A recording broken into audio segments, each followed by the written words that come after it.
السلام عليكم ورحمة الله. ازيكم عاملين ايه؟ يا رب دايما تكونوا بخير. هنعمل مع بعض كده أكلة شعبي اقتصادية جميلة جدا. يعني موفرة جدا جدا. طبعا طالعين من العيد شبعانين لحوم وصواني وحاجات حلوة، فقلنا نعمل كده أكلة اقتصادية.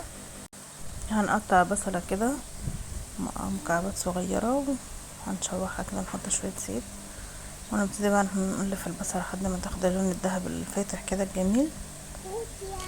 نبتدي نشوح فيها كده كويس، ايدك فيها على طول عشان ما تتحرقش من ناحية وناحية، لا يبقى كلها لون واحد بالشكل ده. اصفرت البصلة معايا، هحط بقى عندي صلصة متفرزة او عصير طماطم، وهسيبها بقى تفك يعني على نار هادية كده. ولو عصير طماطم هتسيبيه لحد ما يتسبك. وهنبتدي بقى ايه نحط بقى التوابل بتاعتنا والحاجات بتاعتنا. طبعا يعني حاجة سهلة واكلة سهلة جدا وبسيطة، مش مكلفة جدا واقتصادية. يعني وتغيير شوية من اللحوم والصواني العيد اللي احنا كنا بنعملها.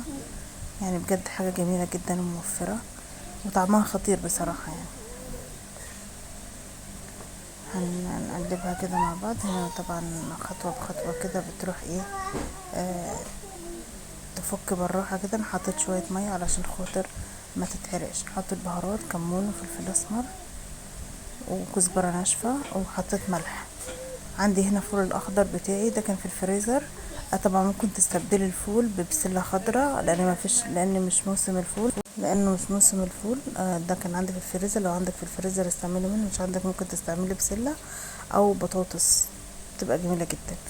هنا خلاص كان الفول استوى بالشكل ده. سبته لحد ما يستوي وتابعته لحد ما استوى 3/4 سوا كده. وهنزل بالرز بتاعي، رز مصري عادي، لكل كوبايه رز كوبايه الميه بالشكل ده.